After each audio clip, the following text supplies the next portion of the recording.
O que é, afinal, o mundo de regeneração?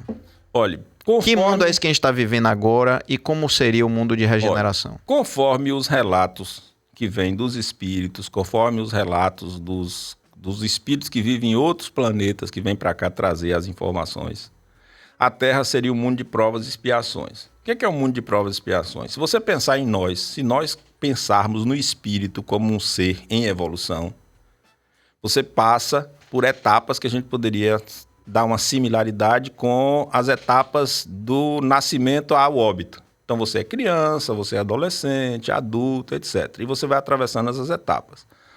Quando você chega numa determinada fase de sua evolução, que você sai da dimensão instintiva do existir, você passa a ter a possibilidade de ser humano.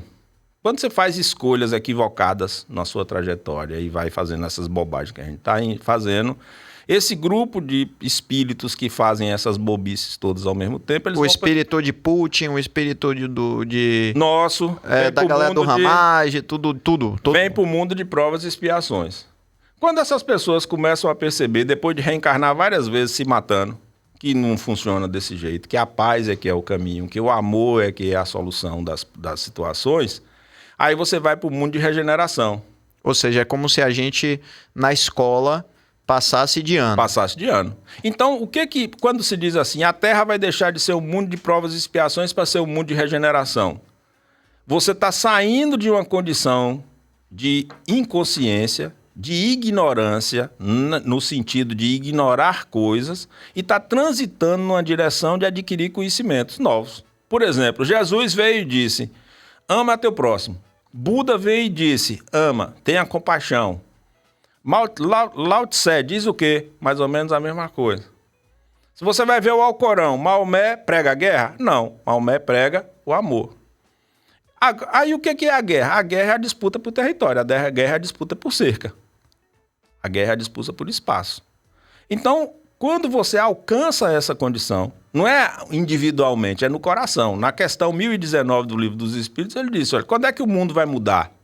Quando for banido o orgulho e o egoísmo do coração. Ah, foram os espíritos que disseram isso sozinho? Não. Vai ler Krishnamurti. Krishnamurti diz a mesma coisa. Onde é que as guerras começam? Nos nossos corações. Então, nossos amigos que estão nos acompanhando aqui no BahiaCast, eu, você e eles somos responsáveis por essa guerra. Por quê? Porque em nosso coração, de alguma forma, ainda subsiste essa onda beligerante.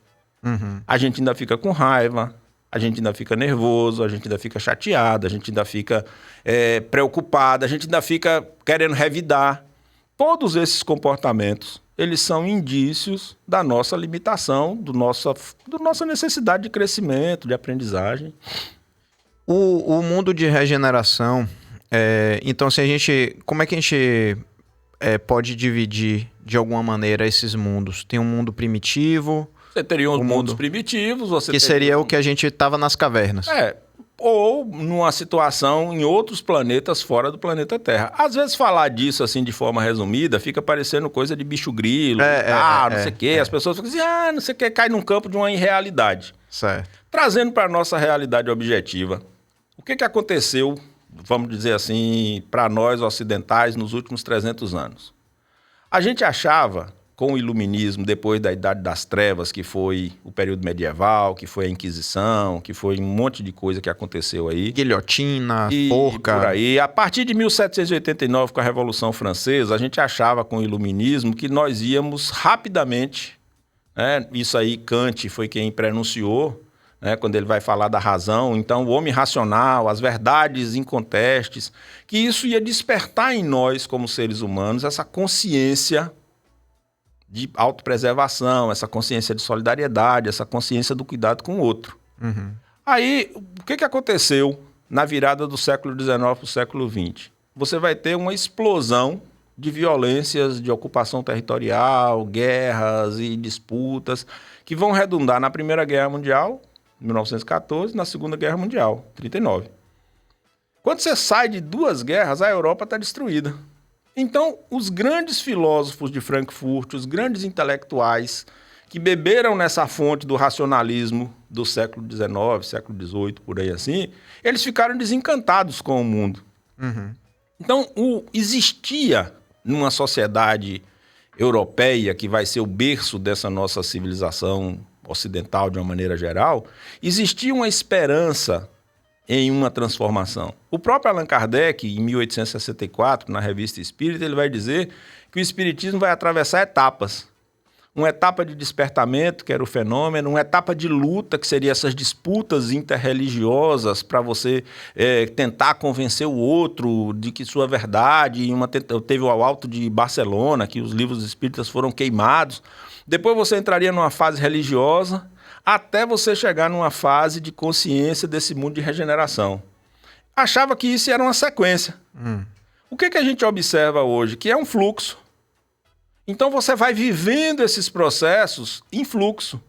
Não é uma coisa depois da outra. É como a teoria da evolução. Antes a gente achava que era aquela escadinha. A gente ainda usa aquela imagem, né? Você vai tendo os hominídeos e aí você vai seguindo, chega no Neandertal, chega no Homo habilis, até chegar no Sapiens sapiens, chegar no ser humano moderno. Não é assim que funciona. É uma rede.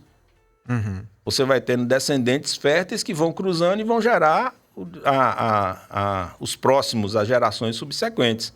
Então, a mesma coisa acontece na nossa evolução. A gente achava que esse racionalismo ia colocar a gente num lugar de aceleração.